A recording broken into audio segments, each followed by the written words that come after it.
Welcome to Bleav In 76ers with your hosts, former 76ers point guard Eric Snow and two Sixers fanatics in Marcus and Teja Dash. Bleav In 76ers is presented by BetOnline.AG. BetOnline is your number one source for all your sports betting needs. Get the latest odds, lines, and matchup reports for baseball, boxing, golf, and more. BetOnline continues to be the fastest and easiest way to place your wagers, including live betting and your favorite casino and card games available to play right from your phone.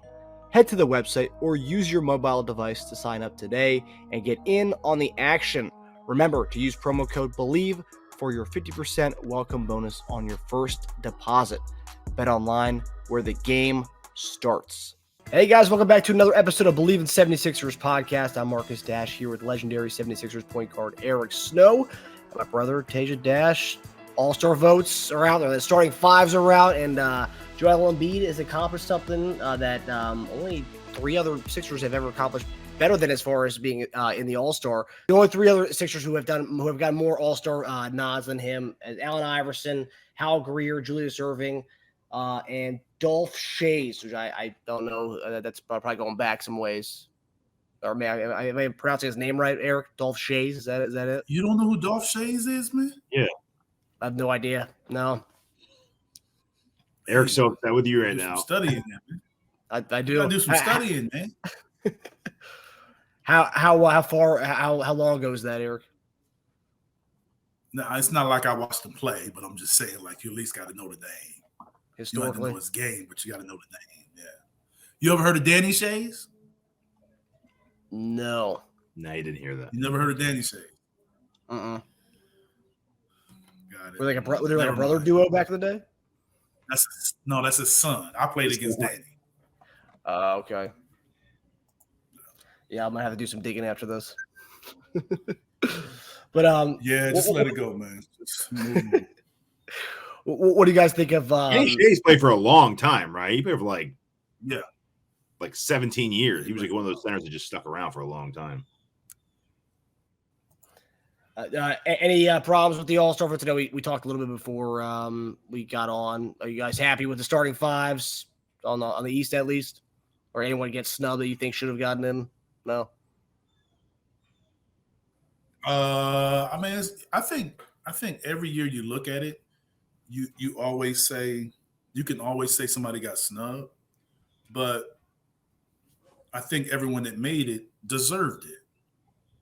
It just so happens to be guys that didn't make it also deserve it. So it's just only 5 spots. So someone's going to be left out. But I think the people that are in deserved it, and I think there was some people on the outside looking in that deserved it as well.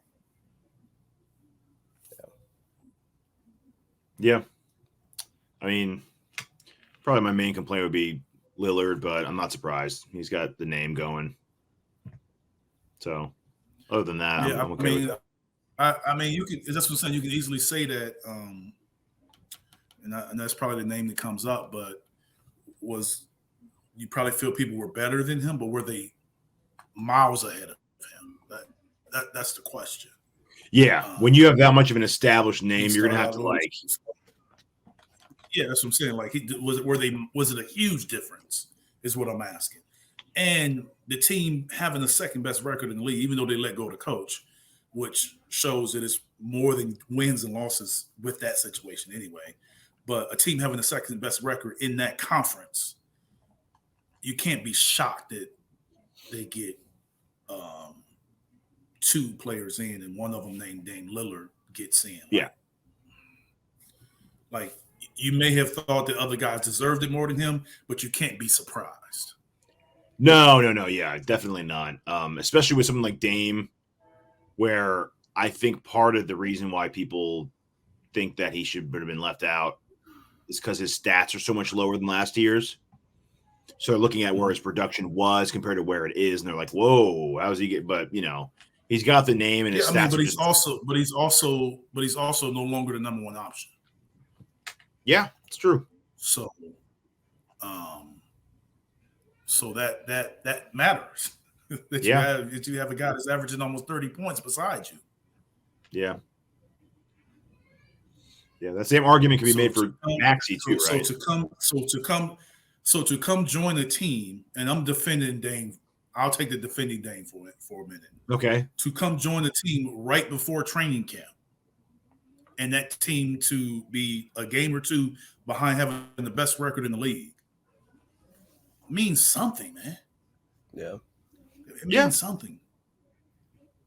So having taken less, sometimes taking less is an improvement for what's needed for that particular team, not necessarily you. So if Dame comes and scores just as much or scores more and the team is worse, then how would that look? Yeah. No, you can make an argument for Brunson, Maxey, and that's what I'm saying. So you can, I that's why I've always said, like, someone snubbed, like, well, if someone got snubbed, then who are you taking out? Yeah.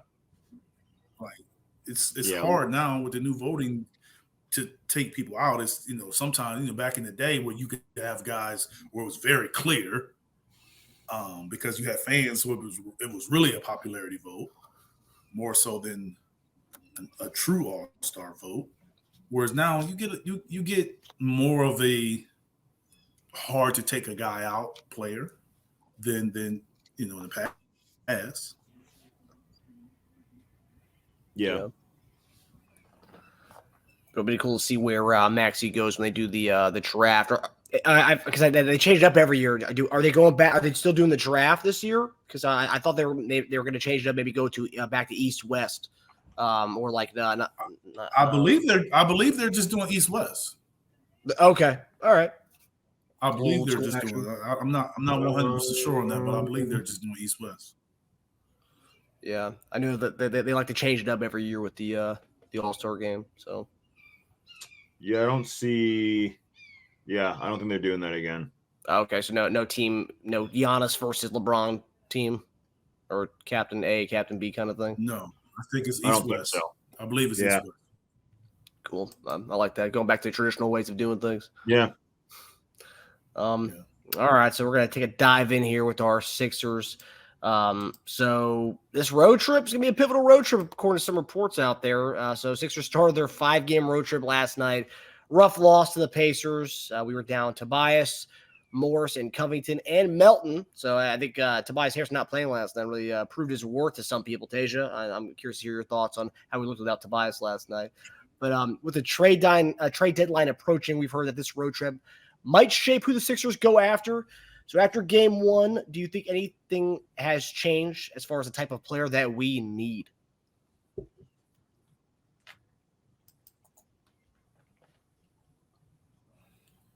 Go ahead, Teja. No, I don't. I'm still firmly where I was before. I still think we need another ball handler who can chip in with like a 12 to 15 points a game. I think we need someone else who can play make, who can score. I think the other guy's got to be at least a slightly better defensive player than Maxey, someone who can guard the tougher guard on the other side. I still like the Caruso and Tyus Jones if we're going cheaper and you maybe want to bring them off the bench. If you want to go bigger and higher salary, Brogdon, DeJounte Murray, Bruce Brown, that way they could probably start and Melton would probably come off the bench. But what worries me more than anything else, honestly, is Melton's back. He apparently played with that back injury all last year. They said he was fine coming into camp, and then now he's missing about a month with it.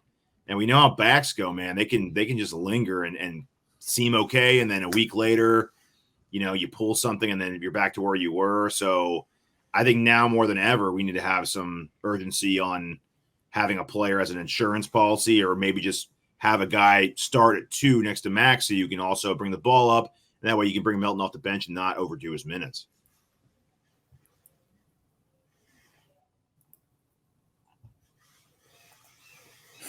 Repeat the question again, so I need to dissect this. The question is, so after game one of this road trip, because they're saying that this road trip is going to be very pivotal as far as who we go after. After game one, what you saw last night, do you think anything has changed as far as the type of player that we need? No, I wouldn't necessarily say it changed. I would say that whoever you bring in needs to have some form of versatility to be able to play multiple positions and defend multiple positions. That I think is a premium. You have to be able to do that because you may play with Melton, you play with Kelly, you may play with Maxey, so they have to have some form of versatility. That's the one thing that I think is still important, probably the most important.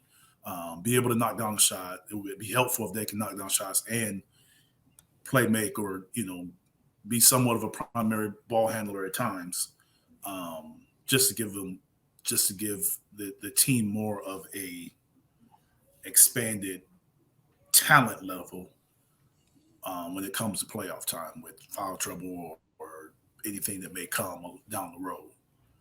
So, because we are looking at a situation where we're forgetting that our primary ball handler for the last 2 years isn't there. So the more ball handlers that you can get, the better. Obviously, Tobias Harris is like an Iron Man. The guy plays. I can't even remember that many games he's missed since he's been with the Sixers, which is wild.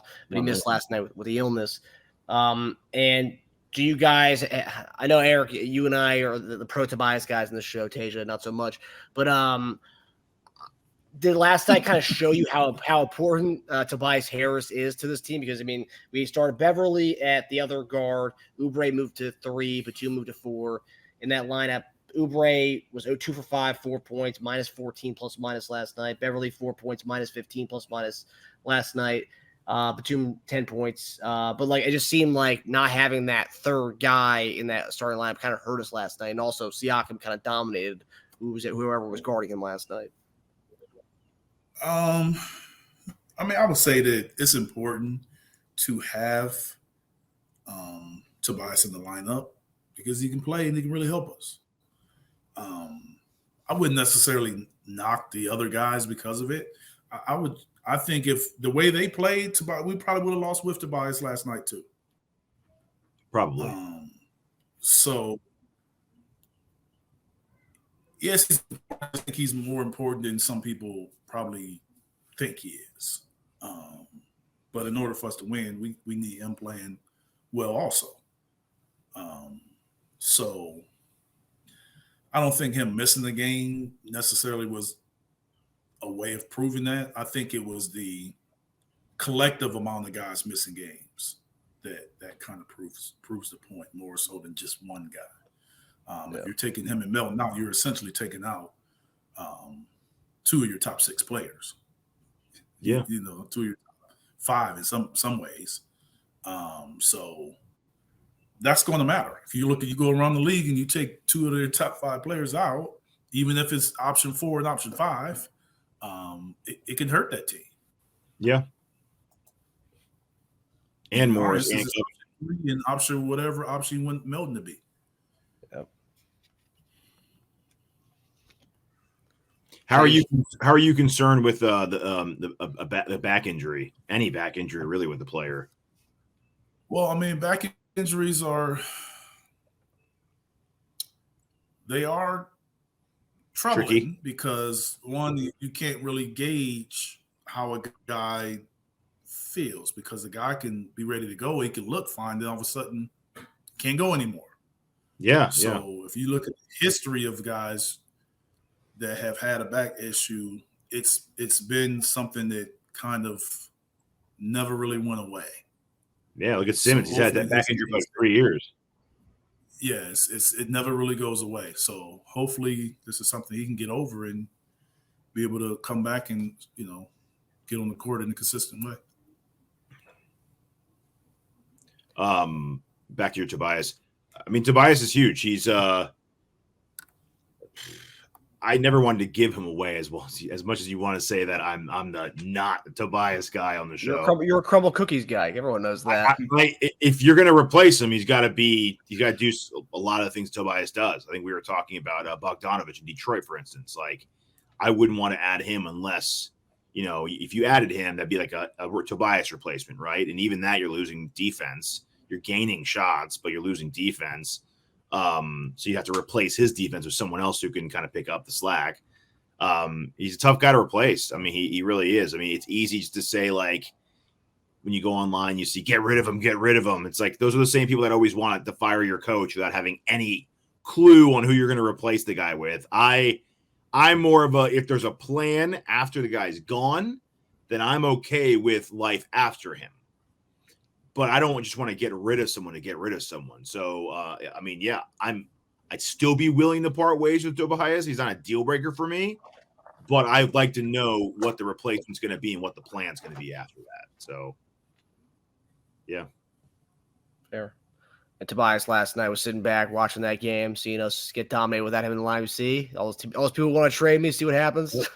Eating crumble cookies from the sidelines. Damn right, man. He deserves each one of them. And for games that Tobias is out, Oubre needs to step up more than that. He's usually an aggressive scorer when he wants to be, and that was a perfect opportunity for him to take more than 5 shots. It's like the passive Tobias personality went into Oubre's head.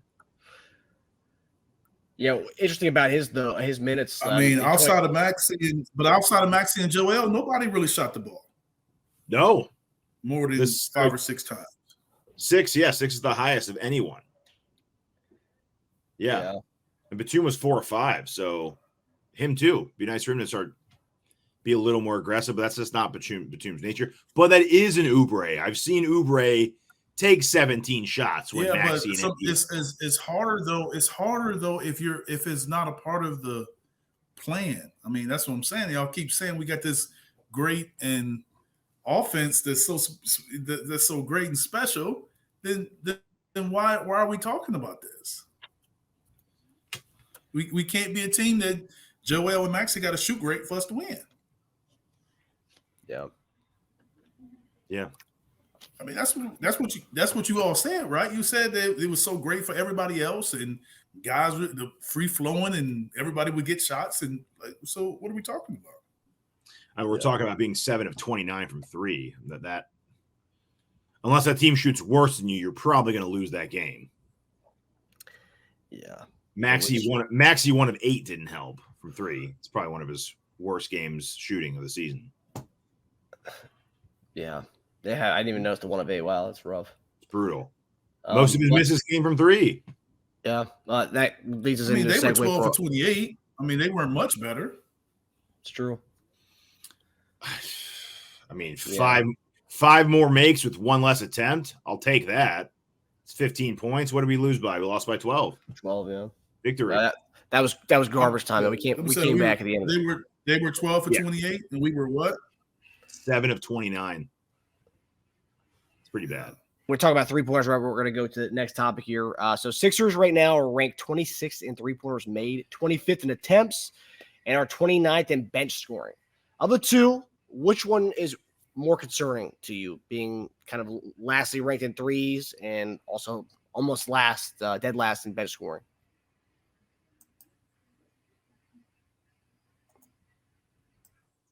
I would probably say threes. 3 more concerning? Out of these two, I would say threes. Because you have the leading scorer, right? Joel's the leading scorer, right? In the league. That is correct, right? Yep. Okay. And then you have Maxey who can give you 20 plus. The better shooting you put around those two, the better your offense moves and flows. So as we get later in the season, as we get into the playoffs, those guys are going to see a crowd, double teams, crowd, double team, crowd. So the better you can expand that defense and knock down those open shots, the better it is for your team. Bench points, you can find different ways to help your bench points. You can put Kelly on the bench and have him come in and be more of a scoring guy off the bench. There's ways you can address that with what you have. But as we just seen in this game we're talking about, not shooting well from 3 and how it can change things. So I just think in order for those guys to continue, they need to continue to play. Your top two players continue to play the way they're playing. But like I said, as the season goes on and they're ready in the playoffs where you're playing the same team, they're going to be dialed in to not giving those guys easy looks, easy plays. And they're going to make other people shoot the ball. Yeah, we're going to have to make them. What makes you feel a little better about bench scoring is that Boston's only ranked two higher than us. So, but they are top heavy. They've kind of cashed in all their chips, right, and got the top heavy team. That's why their bench scoring is low. We're supposed to be a deep team. So, second to last in bench scoring. Boston. I think that. Yeah, I never really. They had Brogdon last year, but I never really looked at them as a bench team like that anyway. Like Al, they may bring off the bench when Williams was there, but yeah, I think that they have. I think the difference with Boston bench, they have timely scores. They have a guy that'll go off. He may not do anything for a game, so somebody else comes in and goes off. Yeah, have some timely scoring. Yeah, they were 20th last year in bench scoring, Boston. We were 21st. We've gotten worse with a deeper squad, which is weird, but that's also because I think you have two guys doing like all the heavy lifting on our team. We also had Maxey come off the bench some last year too, right? That's true. Yeah. Yeah, so really, if you kept starting him, we probably would have been even worse last year in bench scoring. Remember that he didn't agree to. Remember that part that he did and didn't. No, that agreed to. It was his idea for a while. Remember, it went from his idea to never even liking it. Yeah, it's great. What a change. Yeah. So last year we were ranked 12th in 3-pointers made per game. I guess you can pinpoint Harden for some of that drop, right? Harden accounts for 4 to 5 threes a game. So that's missing that. We didn't really replace that. You could say between Oubre and Batum, but Harden also accounted assist-wise for 3-point makes. And we lost Niang. Yeah. Forgot about that. So Niang and Harden, that's about 7 to 8 threes a game between those two. That's a lot, right? But now we have the mid-range king in Embiid, so who's taking more than ever. And I think he's taking less threes this year. So that's one other thing right there. I'm not that I would be more concerned with threes for all the reasons you named, because we're going to need to hit those. We're going to need to take them. Because we have some good 3-point shooters. We always use another one. I think and hope that the versatile guard that we add can boost both of these things. Whether it's the Jones or Caruso off the bench, or whether it's the Murray, Brogdon, Bruce Brown who starts and pushes someone like Melton to the bench. I think it can boost both these things. I think depending on the trade we make, can really help both these things out. I think they will. So either way, again, Oubre's inconsistent play, I think, is forcing us to be okay, we need another guy who can possibly put up 10 to 15 points, because Oubre either scores 13 or 5. But yeah, I personally think, our trade's going to help both these things. I think that's what they're looking at.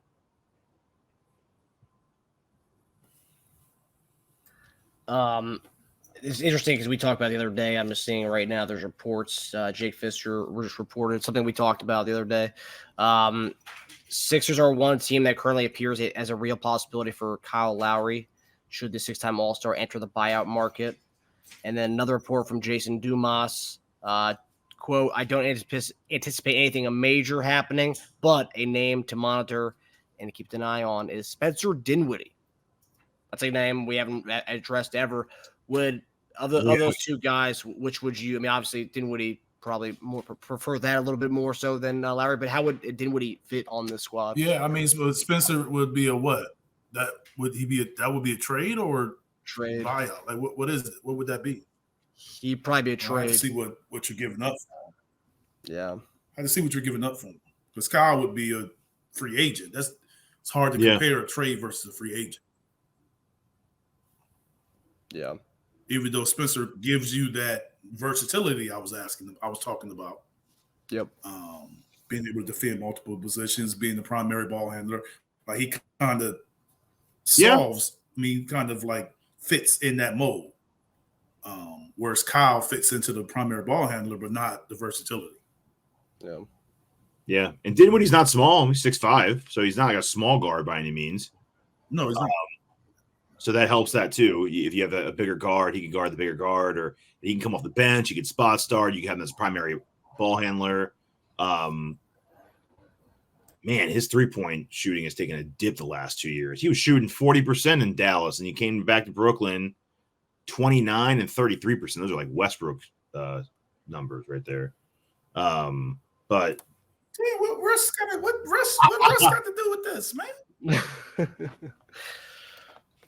The second it came out of my mouth, I was like, stop being like that, man. Like, seriously, man, stop being like that. That man ain't got nothing to do with this conversation. He ain't got nothing to do with that guy. The percentages are Nothing. close. There's no reason to bring him up. The percentages are close. There's no reason to bring him up. He has nothing to do with Spencer Dinwiddie. Spencer Dinwiddie is Spencer Dinwiddie. Russell Westbrook is Russell Westbrook. The only comp Russell Westbrook is the first ballot Hall of Famer. They aren't the same. Absolutely. I'm not comparing their overall stats. They aren't the same. They're not the same, but Okay, their 3-point. so what are we talking about? What their 3-point shooting is. Okay, so they compare Russ to a first ballot Hall of Famer. Do that. That's what I'm talking about. Like, don't. That's disrespectful, man. That man ain't got nothing to do with this conversation, man. All right. I mean, so he's not okay. So he's shooting 29% and 33%. Not very good numbers. Yeah. So. Yeah, I don't know how much it's going to help us in the 3-point shooting department. Probably not very good, but it would help the bench though. To be honest with you, I haven't watched the Nets enough. I know that I read something about people saying him not playing well. I didn't know what not playing well looked like. I didn't know what that meant because I don't watch them enough, so I don't know what him not playing well. Is it just his shooting? Is it his playmaking? Like, I don't know what it is. As you can see, his 3-point shooting isn't as good as it was, but is it him? Is it scheme? Is it shot selection? I don't know. I don't know. I mean, because people weren't high on us signing Kelly either, and he's played well here, so you just never know. Sure. Yeah, he's averaging 6 assists in the season. 13.2 points a game. I mean, he's solid. I mean, I don't know. I mean, he's a versatile guy, so I think that does hit on a few things that we are going for. If we are going to move him off the bench, be a good guy to have, and he can also start too. Curious to see, like Eric said, I'm curious to see what we would have to give up for that. So, obviously, yeah, we'll monitor that situation. All right. Yeah, it's his final year of his deal too, so. That does seem like something we are looking for. Yeah. It would also seem like something we wouldn't have to give a lot. He's in the final year? Oh, somebody's going to take him. Somebody's going to take Spencer if he's in the final year of his deal. Somebody's going to take him. I didn't know that. Mm-hmm. Yeah. He'll definitely get picked up. Someone. All right, so we're going to head to game picks. So Saturday, we get the rematch of Jokic and Embiid, and this time it's in Denver. So it will be 5:30 p.m. tomorrow on ABC. Who do you guys have in this rematch where right now on the season, Embiid is 1-0 over Jokic? Will Jokic get him back this weekend? I don't feel good about this.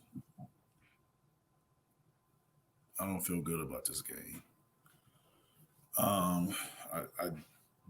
just don't feel good. I don't think we win it.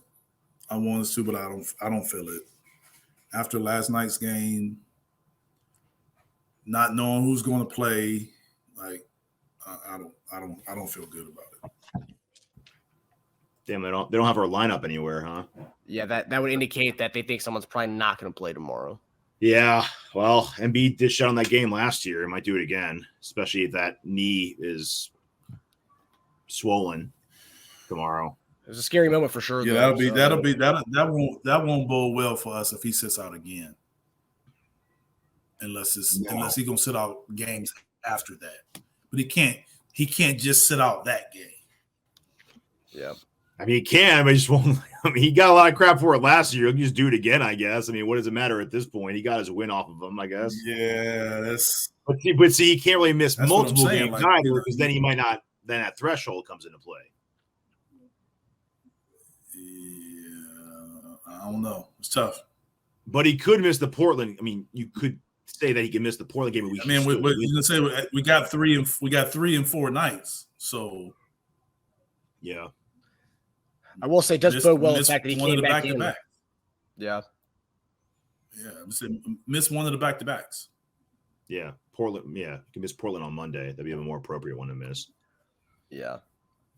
I think he toughs through it and plays this one. He listens to the chatter, so he definitely knows that everyone dogged him really hard for missing that game last year and ducking, as they say, Joker last year.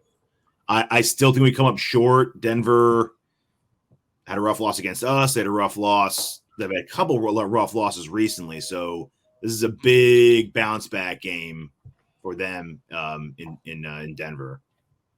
So they're gonna need they need this one probably more than we do, which is weird to say in January, but yeah, Embiid is not on the injury report as of right now. Marcus Morris game time decision, Tobias Harris game time decision, Mo Bamba game time decision, Rocco and DeAnthony Melton are out.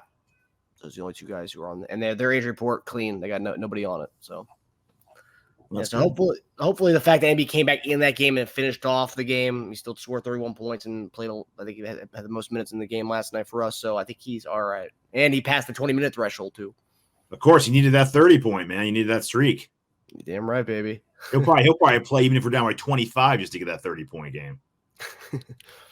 And then obviously Monday we'll be playing Portland at Portland, another nationally televised game. This will be on NBA TV at 10 o'clock Eastern Standard Time on Monday. Who do you guys have in that one? Obviously, we don't know the injury report, but who do you guys have? We'll win that one. We'll have to get a game on the road, so we'll come in, get that victory in Portland, but it won't be easy. If Embiid plays tomorrow, I don't think he's going to play against Portland. I think that's the one he'll probably miss if one in this road trip. But I still think we could beat them without Embiid. We should be able to, especially if Tobias is back and feeling healthy again. I'll go us for that game. Let's see what the spread looks like, but we should win that game with or without Embiid. Yep. All right. Well, hopefully we go 2-0. Hopefully, we start the road trip rough 0-1. Hopefully we win the next two games, and hopefully we put this Jokic Embiid matchup, go 2-0 on them. That'd be a nice way to start the weekend out.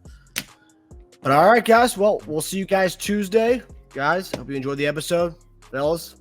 Have a good weekend. All right, guys. Take it easy.